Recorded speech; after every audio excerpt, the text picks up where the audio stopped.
Hi guys, how are you all today morning? Good morning. Today is 28th January 2024. My name is TSV Raghavan and I live in Chennai, Tamil Nadu, India. This is my spiritual vlog on YouTube. Hardan, Hardan, Hardan, Haribol, TRSV, Nectar, NECTAR, Nectar.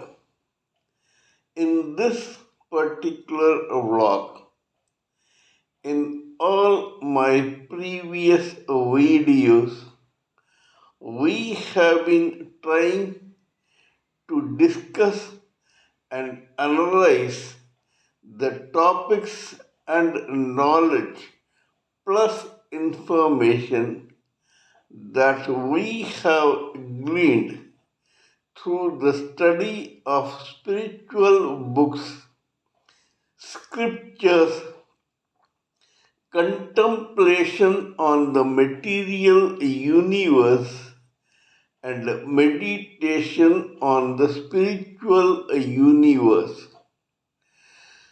This particular video in this vlog is no exception to that rule.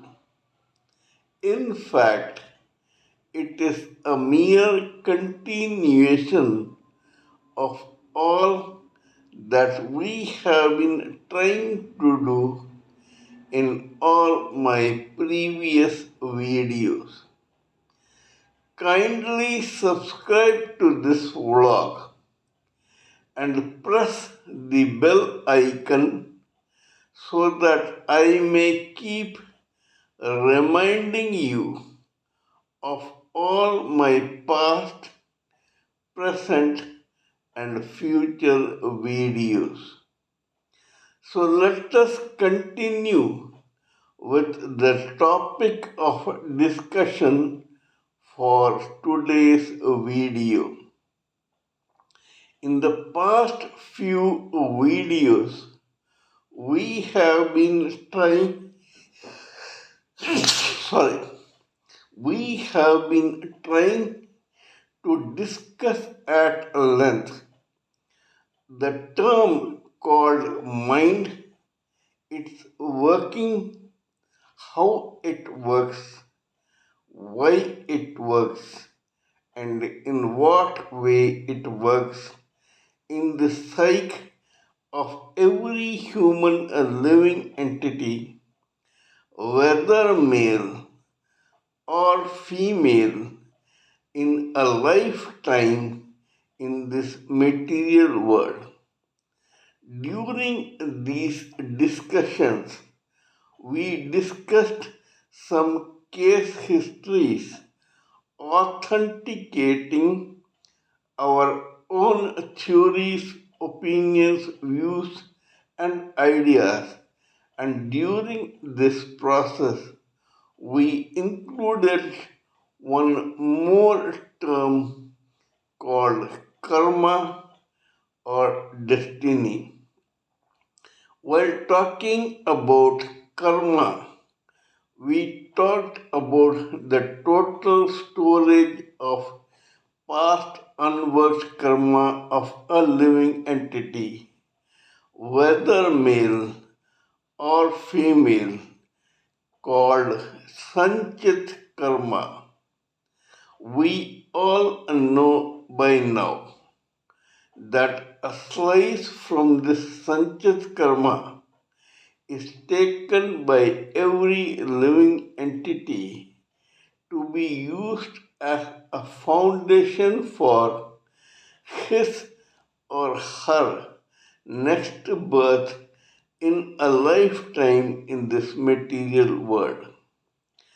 Besides this, destiny has provided every human a living entity, whether male or female, to use his or her free will and do or commit actions and reactions which are hitherto new. These new types of karma are known as Kriyamana karma. Of this Kriyamana karma, plus the already existing Prarabdha karma, the same living entity works out a major part in that particular lifetime itself. However, a residue of unworked karma, both from the initial prarabdha karma plus from the new kriyamana karma, get computed and lay in waiting for the next birth to be worked out. You may call them work in progress in commercial and business terms. These unworked karma become a part of what is known as agami karma or future karma. This complete storage of agami karma is after the end of this lifetime taken back to the already existing sanchit karma of storage of unworked karma, and this agami karma is included in the already existing storage of sanchit karma. In his or her next birth, when this particular living entity takes a slice of his or her own sanchit karma to be used as a foundation in that particular lifetime, then that slice or prarabdha karma, which is going to be the foundation for his or her next birth or lifetime, may or may not include a portion of the same agami karma that came into existence in the past birth. This way, the endless cycle of various births and deaths of a human living entity goes on and on and on. This keeps going on till one day the same human living entity becomes spiritually inclined, tries to get self realized as the original spirit soul and not the four layers of material body wrapped around that spirit soul by the same material world. And then when he or she realizes his or her true identity as an individual spirit soul, try to get liberated from the shackles of this material world in the form of a cycle of infinite births and deaths. Once this is also achieved by the same spirit soul, it tries to get delivered to and become a part of the Supreme Personality of Godhead as an experienced, matured, evolved spirit soul. Aham Brahmasmi, that is, I am the original Brahman, is the sloka that every living entity, spirit soul, and spirit spark must realize or remember so that he or she, as an evolved spirit soul, becomes qualified enough to get blended into the Supreme Personality of Godhead. This is the actual crux of life. However, while talking about life, we tried to talk about various case histories, including those human living entities who exist still in this material world in either of the three categories to which all human living entities belong. The first category is that of the vegetative, trance like, zombie like, 75% multitude of the same human living entities.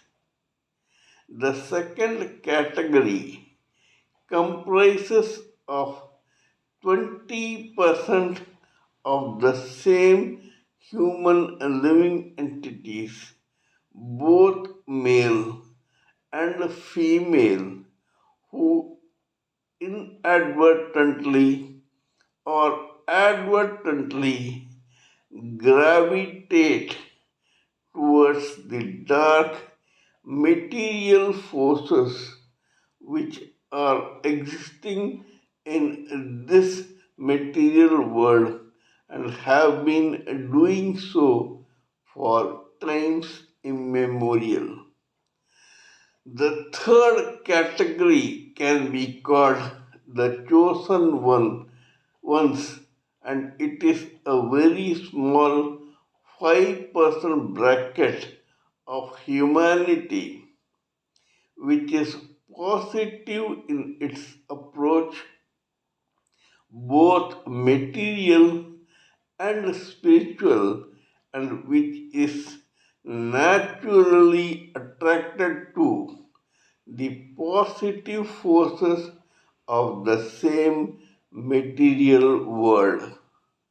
Just like the dark negative forces of the material world are in existence in this material world, similarly, the light, positive, material as well as spiritual forces are in existence in the same material world.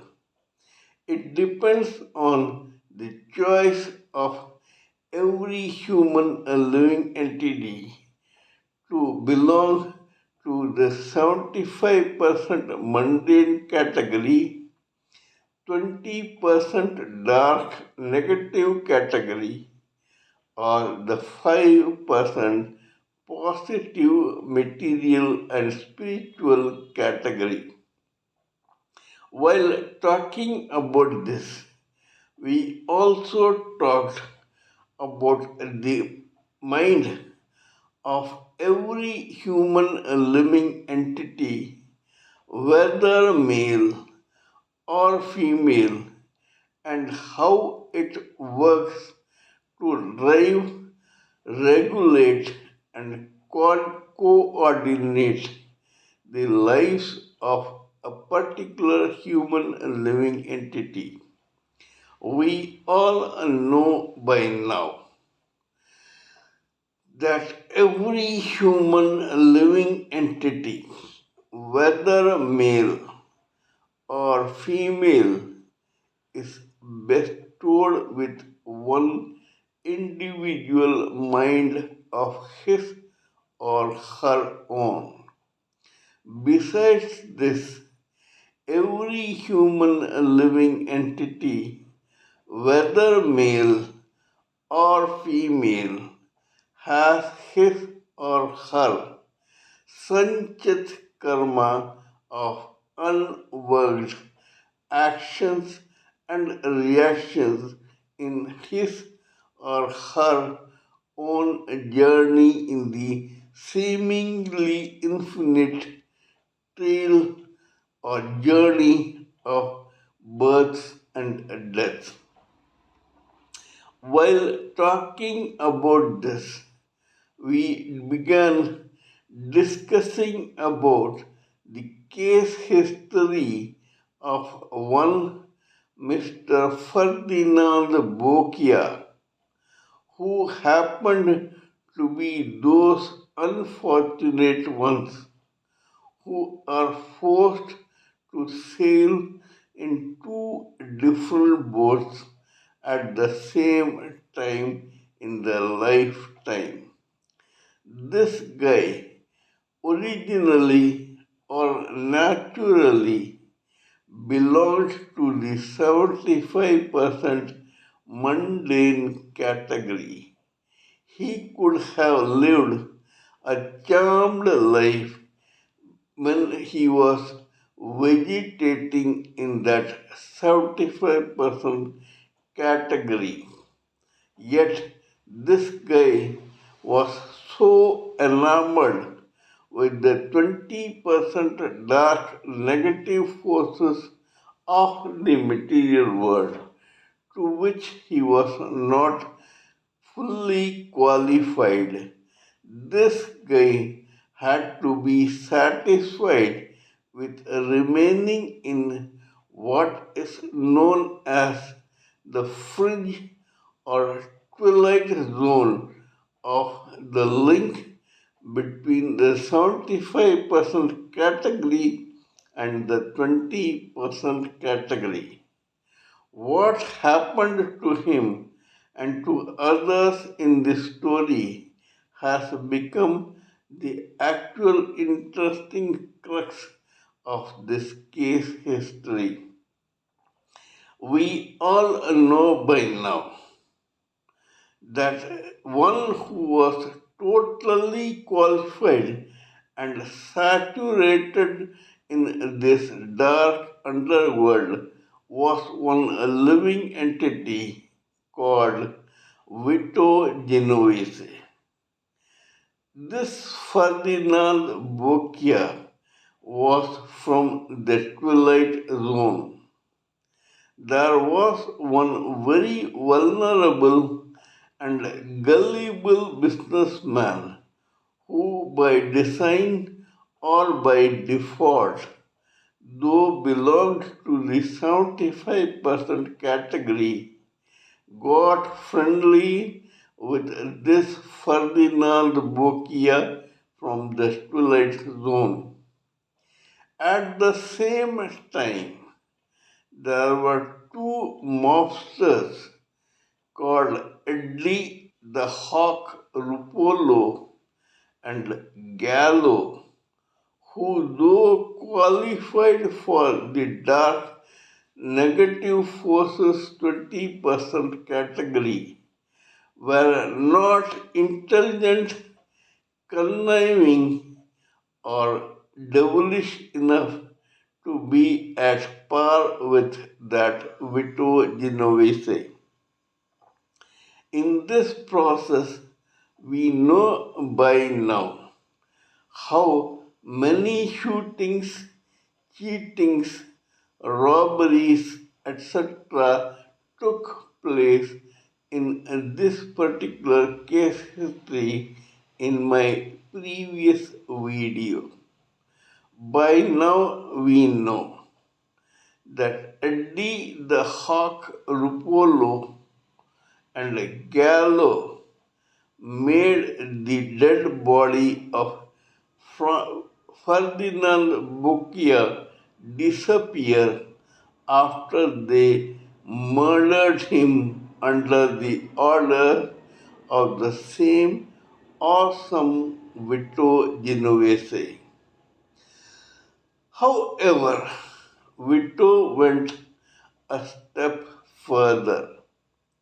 He tried to bump off the same Gallo who had done a job for him by becoming an accomplice in the shooting of Ferdinand Bocchia to be killed by the other accomplice called Eddie the Hawk Rupolo. However, Rupolo bungled that shot, and Gallo lived to tell the tale to the police and pointed the finger at Rupolo for such bungled shooting. As a result of this, Rupolo got a 20-year prison sentence. However, just like a professional mobster, this Rupolo kept his mouth shut. However, the awesome and genuine underworld figure Vito Genovese got very scared and felt that one day or the other Rupolo may spill the beans, pointing the finger at the same Vito Genovese as the brain of the full episode. So this guy relocated to his home country, Italy, from New Jersey and New York in the United States of America. Now, this Vito Genovese was a career criminal saturated in the dark, negative forces of this material world. He was so lusty, greedy, selfish, bloody, cruel, conniving, and sadistic that he had no scruples in ganging up with one of the most deadly dictators ever found in this world, called Benito Mussolini, who was the dictator of Italy at that particular juncture. Now, when the Second World War began, this same Vito Genovese tried unscrupulously to turn against his own natural country, United States of America, in favor of the same dictator Benito Mussolini. We shall continue this discussion in my next video. Kindly let me know what you think of my talk on this particular subject. Please give me your own expert views, thoughts, and opinions on this subject. Before continuing or concluding this video, I would like to say good morning to all of you. Thank you.